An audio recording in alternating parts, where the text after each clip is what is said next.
Hello students, कैसे हैं आप सब। आई होप आप सब ठीक होंगे, अपने घर में सुरक्षित होंगे। तो आज हम यहाँ पे आए हैं अपने न्यू चैप्टर के बारे में पढ़ने के लिए, दैट इज़ चैप्टर 8 मैट्रिसेस। तो चलिए इसके थोड़े से इंट्रोडक्शन के बारे में पहले पढ़ लेते हैं कि होता क्या है, मैट्रिक्स एक्चुअल में है क्या, इसकी मीनिंग क्या है। Matrix A matrix is any rectangular array of number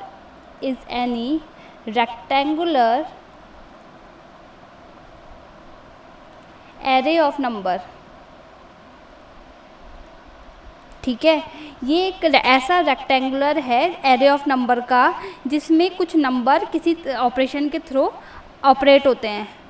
ठीक है, जैसे कि एरे ऑफ नंबर का मतलब होता है ये मैंने रेक्टेंगुलर बॉक्स बनाया। एरे ऑफ नंबर कुछ भी हो सकते हैं, 1 2 3 4 5 6। ये एक मैट्रिक्स बनाई मैंने। ठीक है, दूसरी मैट्रिक्स मैंने बनाई 1 3। याद रखना इनके बीच में कॉमन ही आता। ठीक है, ये एक मैट्रिक्स हो गई। तो क्या समझे हम मैट्रिक्स के बारे में। A matrix is any rectangular array of numbers. Number का एरे ऑफ नंबर्स है, रेक्टेंगुलर बॉक्स में होता है। मतलब वो जो नंबर होते हैं, the numbers in a table of values of geometrical function can be considered as a matrix. और जो नंबर होते हैं ये मैजिक स्क्वायर में ये जो नंबर दिख रहे हैं ये बनाते हैं matrix. The numbers in a magic square form a matrix. Okay, तो मैट्रिक्स का काम इस तरीके से होता है। जैसे ये तो मैंने सिंपल बताया तुम्हें मैट्रिक्स के बारे में। जैसे मैंने बोला कि वो matrix the matrix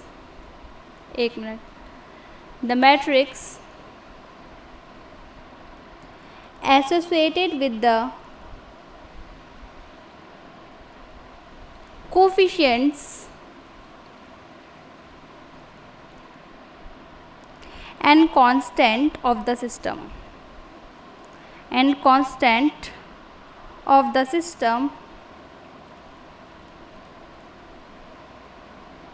of linear equation। Matrix उसको भी बोलेंगे जिसके कोफिशिएंट और कांस्टेंट एक लीनियर इक्वेशन के फॉर्म में हो, जैसे 2x माइनस का 3y इक्वल टू 5। अब ये मत बोलना ये इक्वेशन है, ये मैट्रिक्स नहीं है। मैट्रिक्स भले ही ऐसे दिखाते हो लेकिन इसको हम मैट्रिक्स के फॉर्म में भी लिख सकते हैं। ठीक है, जैसे ये लीनियर इक्वेशन को हम मैट्रिक्स की फॉर्म में लिख सकते हैं।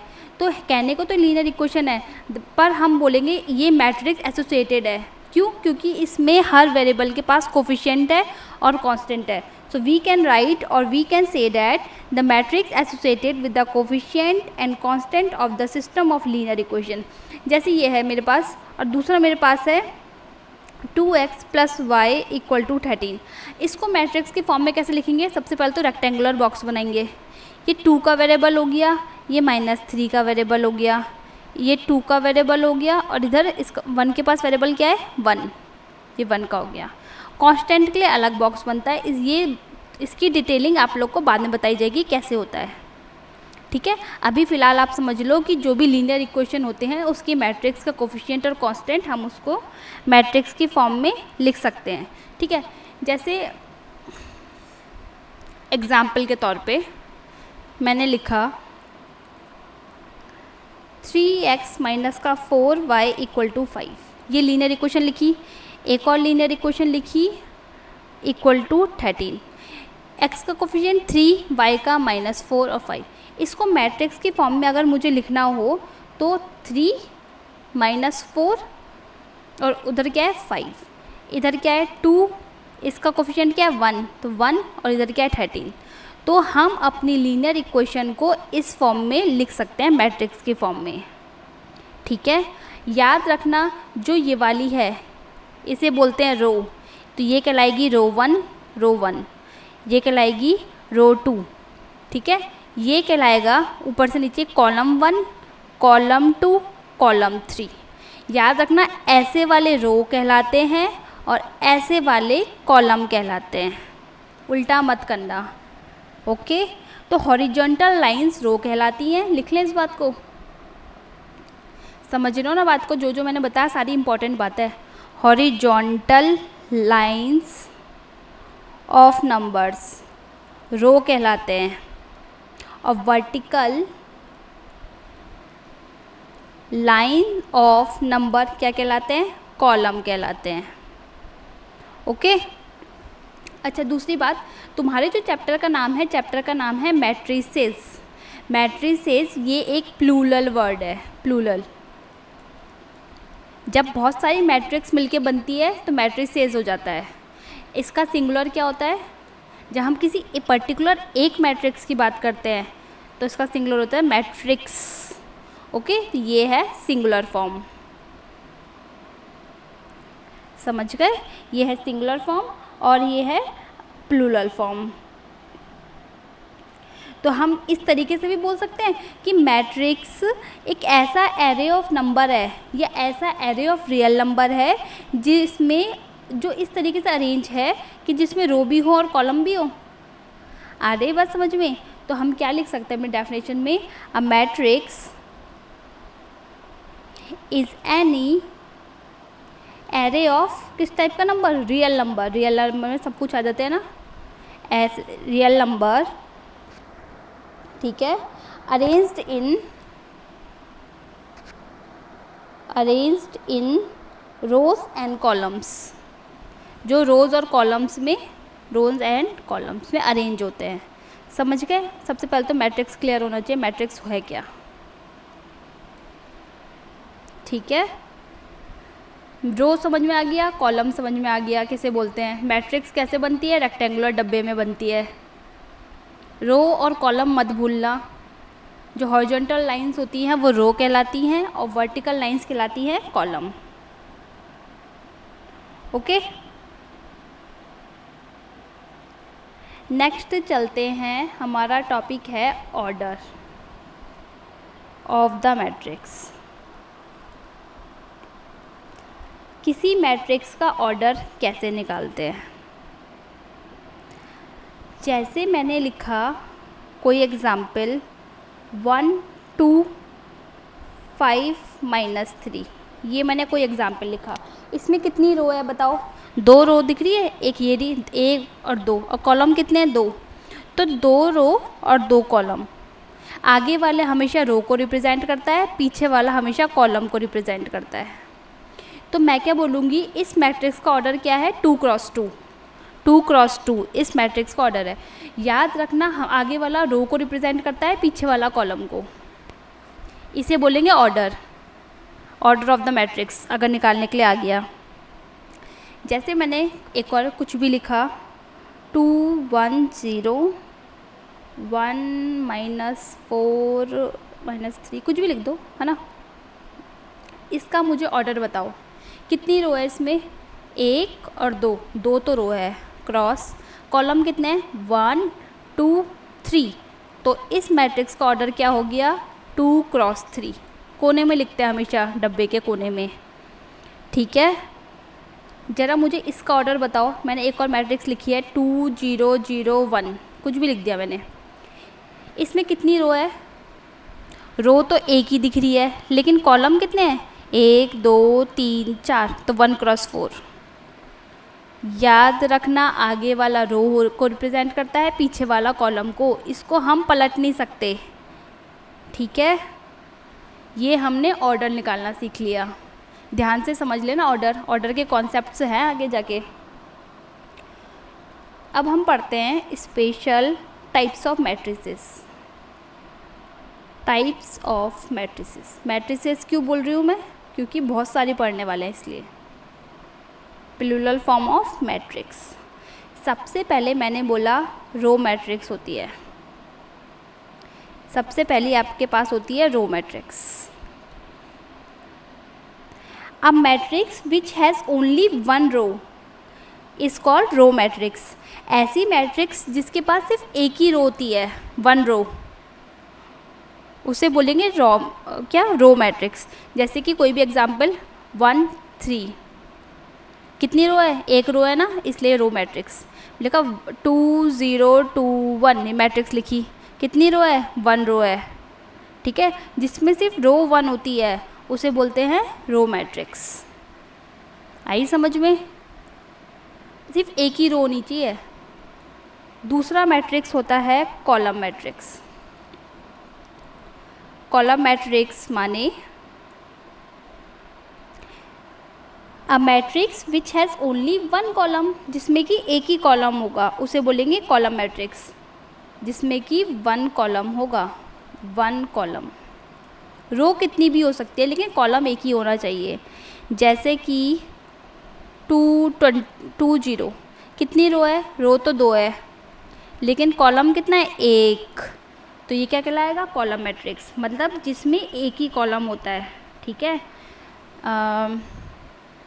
जैसे मैंने लिखा 2 0 1 1 है ना, इतनी बड़ी मैट्रिक्स बनाई। इसकी कितनी कॉलम है, रो तो भले ही 4 है लेकिन कॉलम तो एक ही है ना, इसलिए कहलाएगी column matrix. Row matrix, column matrix, समझ गए।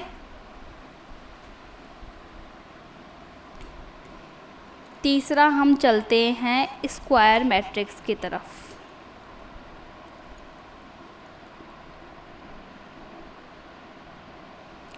स्क्वायर माने जिसके सारे साइड्स बराबर होती है, तो हम मैट्रिक्स के फॉर्म में बोलेंगे a matrix having the same number of column and row, जिसमें कि मैट्रिक्स का ऑर्डर कॉलम और रो का सेम होता है, उसे बोलते हैं कॉलम मैट्रिक्स। तो मैं इसकी डेफिनेशन में क्या लिख दूँ, अ matrix having the same number of, same number किसकी, कॉलम और रो दोनों की सेम नंबर होना चाहिए, कॉलम और रो दोनों सेम नंबर होना चाहिए।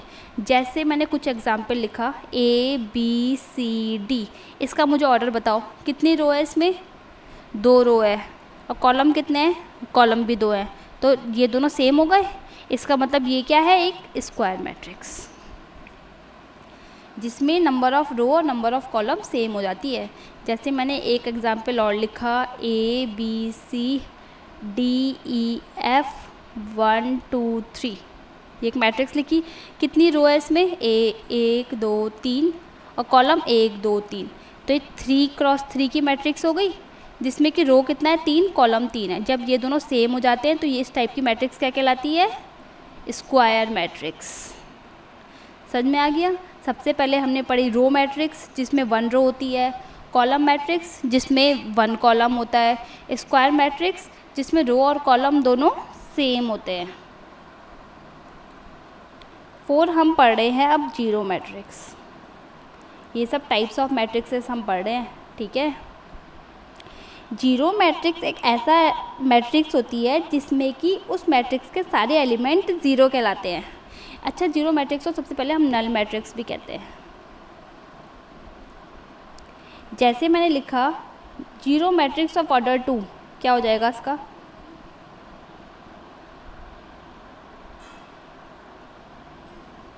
दो ऑर्डर किए, 2 0 0 0 0। जैसे मैंने लिखा 2 क्रॉस 3 का, तो 2 रो होनी चाहिए और कॉलम 3 होने चाहिए, तो 2 तो रो होने चाहिए, कॉलम 3, 1 2 3।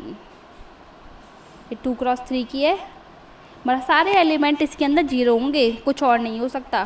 तो इस टाइप के एग्जाम्पल, ये किसका एग्जाम्पल है, जीरो मैट्रिक्स के एग्जाम्पल हैं दोनों। और भी बना सकते हो आप कितने।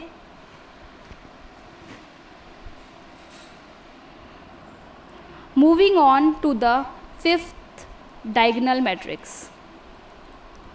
डायगोनल माने क्या होता है, जिसमें कि डायगोनल के सारे एलिमेंट, जिसमें कि जो एलिमेंट होते हैं डायगोनल्स में होने चाहिए, बाकी सब जीरो होने चाहिए। जैसे कि मैंने कोई एग्जांपल लिखा 1 0 0 0 2 3 सॉरी 0 2 0 0 0 1।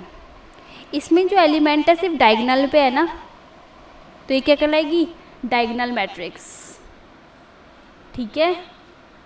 बाकी सारे जीरो होने चाहिए डायगोनल में। अब डायगोनल का मतलब आप लोग ये मत बोलना कि जैसे 0 0 1 2 0 2 0 3 0 0, ये डायगोनल मैट्रिक्स है। क्या ये जो मैंने मैट्रिक्स लिखी है डायगोनल मैट्रिक्स है? इसका जो प्रिंसिपल डायगोनल है उसमें एलिमेंट है और बाकी सब में 0 है। तो प्रिंसिपल डायगोनल का मतलब आप लोग ये मत बोलना कि डायगोनल मैट्रिक्स है, इधर की तरफ से मैंने नहीं बोला, ये मैंने नहीं बोला। प्रिंसिपल का मतलब होता है ये वाली लाइन, ये वाली बीच वाली ऐसे में, ये मैंने नहीं बोला। तो ये डायगोनल मैट्रिक्स के अंदर नहीं आती। ये हमारी डायगोनल मैट्रिक्स है जिसमें कि प्रिंसिपल के एलिमेंट में, प्रिंसिपल जो होता है प्रिंसिपल डायगोनल में एलिमेंट होंगे और बाकी जो बचे हुए एलिमेंट है उसमें 0 0 लिखा होगा। क्या कहलाती है ये हमारी डायगोनल मैट्रिक्स? समझ में आया? मतलब कि लेफ़्ट टू बॉटम होती है और कुछ नहीं होती। तुम कहीं इसको सोचो, जैसे एक और एग्जांपल मैंने लिखा A 0 0 0 B C 0 B 0 0 0 C। Principal diagonal इधर से है, इसमें एलिमेंट है और बाकी सब 0 भरा हुआ है, तो ये डायगोनल मैट्रिक्स कहलाएगी। क्या ये डायगोनल मैट्रिक्स है? बताओ। 0 0 3 5 0 4 9 कर दो इसे, 8 0 0। सबसे पहली बात तो प्रिंसिपल डायगोनल ये वाली होती है ना? तो ये हमारी डायगोनल मैट्रिक्स नहीं है। याद रखना ये ही वाली होती है इधर की तरफ से। द प्रिंसिपल और leading diagonal means the diagonal from top left to bottom right. इस बात को ध्यान रखना। क्या? Top left to bottom right, ये रूल होता है डायगोनल मैट्रिक्स का। समझ गए? Now moving on to the next matrix, that is matrix 6। Important है, यूनिट मैट्रिक्स और आइडेंटिटी मैट्रिक्स। यूनिट मैट्रिक्स और आइडेंटिटी मैट्रिक्स। यूनिट मैट्रिक्स बोल लो चाहे आइडेंटिटी मैट्रिक्स बोल लो, एक ऐसी स्क्वायर मैट्रिक्स, इसकी डेफिनेशन ही स्क्वायर मैट्रिक्स से होती है जिसमें कि डायगोनल एलिमेंट यूनिटी माने 1 और बाकी सब 0 होते हैं। 1 के अलावा कुछ और नहीं होना चाहिए। आइडेंटिटी माने पहचान, जैसे मैंने लिखा I2, तो मतलब एक तो स्क्वायर मैट्रिक्स होगी जिसमें नंबर ऑफ़ रो और नंबर ऑफ़ रो बराबर होंगे। 2 मतलब 2 क्रॉस 2, तो यह 1 0 0 1, ये जो है ना ये 1 1 होना चाहिए। ठीक है, आ रही है बस समझ में? 1 यूनिट होना चाहिए। अगर यहाँ पे 1 2 कुछ और नहीं हो सकता। जैसे मैंने I3 लिखा 1 0 0 0 1 0 0 0 1, 3 क्रॉस 3 की है। ठीक है, अच्छा मुझे ये बताओ, मैंने एक लिखा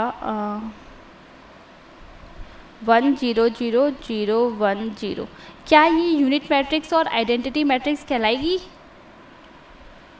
नहीं कहलाएगी, क्योंकि डेफिनेशन गलत हो गई है। क्यों? क्योंकि ये स्क्वायर मैट्रिक्स ही नहीं है। पहली बात तो स्क्वायर मैट्रिक्स माने इसमें कितनी रो है? रो इसमें 2 है और कॉलम इसमें 3 है, जबकि ये दोनों बराबर होने चाहिए। यूनिट मैट्रिक्स और आइडेंटिटी मैट्रिक्स की डेफिनेशन क्या कहती है कि ऐसी स्क्वायर मैट्रिक्स जिसमें ईच डायगोनल के एलिमेंट, सारे डायगोनल के एलिमेंट यूनिटी होने चाहिए और all other element being 0, it is called unit matrix और आइडेंटिटी मैट्रिक्स। समझ गए? ध्यान से समझ लो इस पॉइंट को।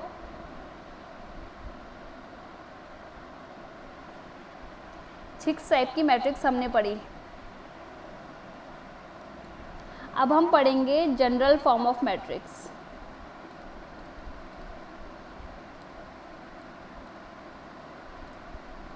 मैट्रिक्स की जनरल फॉर्म क्या होती है? सबसे पहले लिख लेते हैं a matrix of the order m cross n, the general form, m क्या है, रो, n क्या है, कॉलम, ठीक है.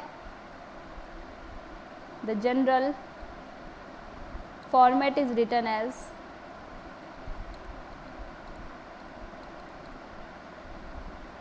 देखो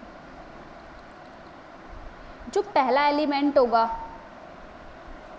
वो कहलाएगा A11 first row first column, दूसरा कहलाएगा A12 first row second column, तीसरा कहलाएगा A13 first row third column, up to कब तक चलेगा ये 1n तक फर्स्ट रो nth कॉलम. दूसरा वाला क्या होगा A21 A22 A23 up to A2n, ऐसे करके चलेगा.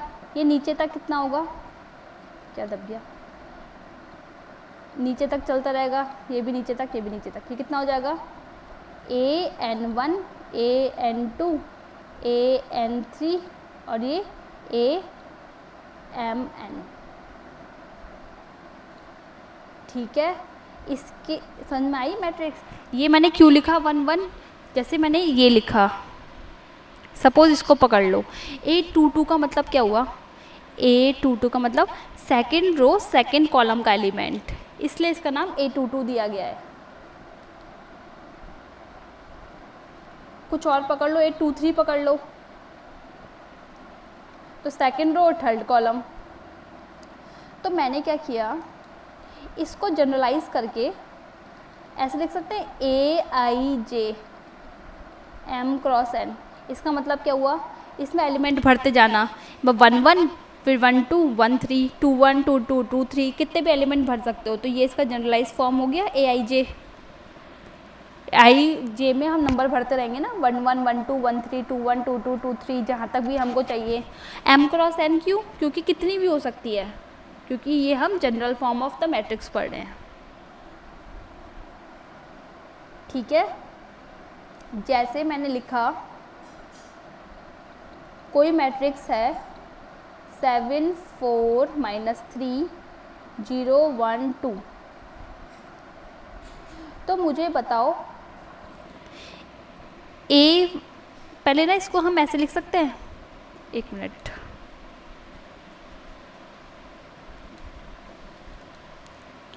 इसका नाम हो जाएगा A11, इसका नाम हो जाएगा A12, फिर A21 A22 A31 A32. मुझे बताओ A11 की वैल्यू कितनी आई यहाँ से, फर्स्ट रो फर्स्ट कॉलम में क्या है 7. A12 की वैल्यू बताओ, first row second column, first row second column में 0 है. A21 A22 की वैल्यू बताओ, कंपेयर करो ना, A31 और A32 की वैल्यू बताओ.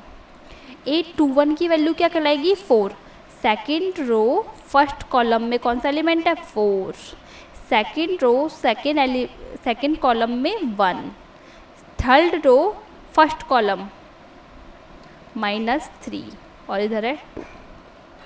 आया समझ में, इसलिए इसका नाम हम जनरल फॉर्म में ऐसे दे देते हैं.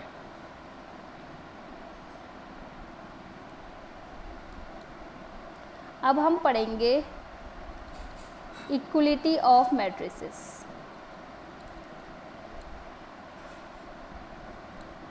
मैंने लिखा 2 मैट्रिसेस, कोई भी 2 मैट्रिसेस आर इक्वल, कोई भी 2 मैट्रिक्स तभी इक्वल हो सकती है इफ़ एंड ओनली इफ, सिर्फ तभी जब पहला केस है कि दोनों मैट्रिक्स का ऑर्डर सेम होना चाहिए. Both matrix have same order, both matrix have same order, दोनों का ऑर्डर सेम होना चाहिए. ऑर्डर मतलब समझ गए ना, ऑर्डर निकालना सिखाया था ऊपर, मतलब नंबर ऑफ रो और नंबर ऑफ कॉलम दोनों के सेम होने चाहिए. दूसरी बात, दूसरा रूल है there corresponding elements are equal. Corresponding element का मतलब क्या होता है, उसके बराबर के एलिमेंट. जैसे समझ गए, सबसे पहले मैं तुम्हें एग्जाम्पल के तौर पे बताती हूँ, तब ज़्यादा समझ में आएगा। मैंने कोई एग्जाम लिखा 1 2 3 2 3 4, इसका ऑर्डर क्या है पहले तो मुझे ये बताओ। 2 रो 3 कॉलम, एक मैट्रिक्स मैंने ये लिखी 2 - 1 3 - 1 4 - 1 3 - 1 4 - 1 8/2। इसका ऑर्डर क्या है इस मैट्रिक्स का? 2 × 3। पहली कंडीशन तो फुलफिल हो गई। क्यों? क्योंकि दोनों का ऑर्डर सेम है। क्या कॉरस्पॉन्डिंग एलिमेंट सेम है? चेक कर लेते हैं। कॉरस्पॉन्डिंग मैंने इधर तो 1 2 3 2 3 4, इसको मैंने सॉल्व किया 1 2 3 2 3 और 4, इसको सॉल्व किया ना मैंने, इस वाले मैट्रिक्स को ये आया। तो देखो ऑर्डर तो सेम हो गया दोनों का, 2 × 3 2 × 3, और एलिमेंट भी सेम, इधर 1 है तो इधर भी 1 है, इधर 2 इधर 2 इधर 3 इधर 3। ठीक है, अगर एक भी एलिमेंट डिफरेंट हो गया तो वो इक्वलिटी ऑफ मैट्रिक्स नहीं कहलाएगा। ठीक है, जैसे एक और एग्जांपल मैं लिखती हूँ।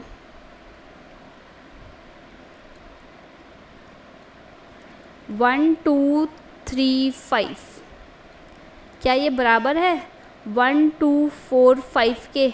सारे एलिमेंट देखो ऑर्डर तो सेम है, 2 × 2 2 × 2, पहली कंडीशन तो फुलफिल हो गई। दूसरा बोल रहा है कि कॉरस्पॉन्डिंग एलिमेंट सेम है क्या? 1 इधर 1 है तो इधर 1 है, इधर भी 1 है, इधर 2 है इधर भी 2 है, इधर 3 है और इधर 4 है, इधर 5 है, बाकी सब तो सेम है, सिर्फ एक ही सेम नहीं है, तो हम नहीं बोल सकते ये इक्वलिटी ऑफ मैट्रिक्स है।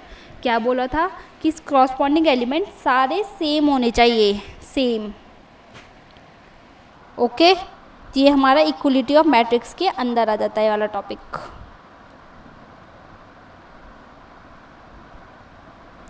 दो मैट्रिक्स आपस में तभी कंपेयर कर सकते हैं जब उनका ऑर्डर सेम होगा। ओके,